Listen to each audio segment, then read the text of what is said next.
Comment bien suivre son plan d'entraînement personnalisé en triathlon? C'est ce que nous allons voir ensemble dans cette vidéo avec Joachim, un triathlète de ma région qui vient de remporter 2 années d'affilée le triathlon XL de Gérardmer dans sa catégorie d'âge. Juste avant, je te souhaite la bienvenue dans cette nouvelle vidéo de blogletriathlon.com, le blog des triathlètes qui veulent débuter, progresser et performer en triathlon.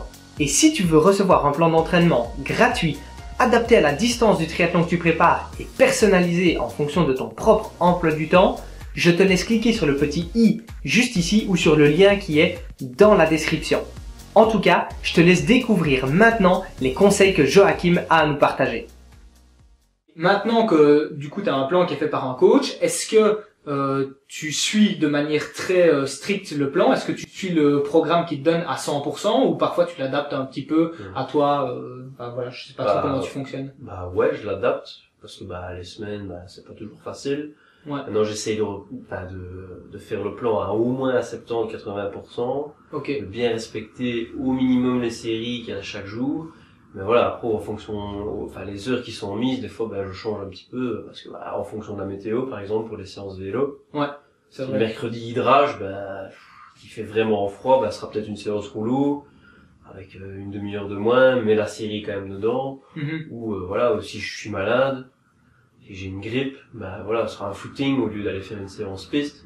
Ouais. Ça, je le dis pas forcément au coach, parce que, il sait rien faire de toute manière, donc il ouais. me dira la même chose, je crois. Ouais, et puis de toute façon on est en Belgique et c'est vrai que parfois il faut bien faire avec la météo, peu importe où on est, mais il faut bien faire en fonction de la météo et puis aussi en fonction de la fatigue. Et, donc voilà, au final, t'as pas besoin de respecter le plan de manière hyper stricte, tu l'adaptes aussi un petit peu toi-même et après tu es en accord avec le coach. Maintenant, j'essaye des fois de le faire à 100%, respecter vraiment les heures, les séries, etc. Ouais. Mais des fois ça marche pas, ou des fois si j'ai une super forme de la semaine, là je vais peut-être le faire à 110-120%. Ok, ouais. Parce que là je vais rajouter 1 heure. S'il y a 3 heures de vélo, je vais en faire 4 parce que je me sens bien, quoi. Ouais, voilà, et puis tu te connais aussi maintenant avec l'expérience, avec les années, tu finis par savoir un petit peu ce que tu peux faire et pas faire. Mais au final, ce qui est bien, c'est que je remarque que parfois si tu changes un petit peu le plan, la chose que tu gardes vraiment, c'est la qualité qui est dans ta séance, ça veut dire c'est la série, avec les répétitions. Ça, peu importe que tu changes, que tu adaptes un petit peu, finalement, clac, tu gardes la série. Donc ça c'est bien, quoi. Là, je vais pas me dire, s'il y a 1 heure avec autant il y a 10 fois 1 minute, ou 5 fois 10 minutes, ça, il faut que je les fasse, quoi. Ouais. Je vais pas me dire, c'est important. Je vais pas me dire, je les fais pas et je fais 1 heure de plus. Ça sert à rien. Ou 1 heure de moins. Pour résumer, si tu suis un plan d'entraînement personnalisé, ce que je te conseille vivement, c'est de ne pas te braquer dessus pour le respecter à 100% au quart d'heure près. Tu peux évidemment l'adapter un peu en fonction de la météo, des personnes qui sont avec toi, de ton niveau de fatigue ce jour-là et de tes sensations.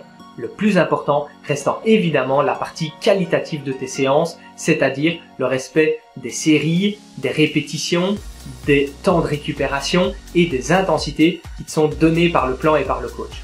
La première étape est donc de passer par un coach privé plutôt que par un plan d'entraînement gratuit afin d'améliorer la personnalisation de ton plan. Si tu as apprécié cette vidéo et cette interview, pense à cliquer sur le bouton j'aime juste en dessous de la vidéo et à t'abonner à la chaîne YouTube des triathlètes qui veulent progresser. Merci d'avance de le faire parce que ça va m'aider à développer la chaîne et le contenu que je peux t'offrir. Enfin, dis-moi dans les commentaires ta manière de suivre ton plan d'entraînement. Sur ce, je te dis à très bientôt, puis rappelle-toi, on progresse ensemble et célébrons la magie du triathlon. Ciao ciao!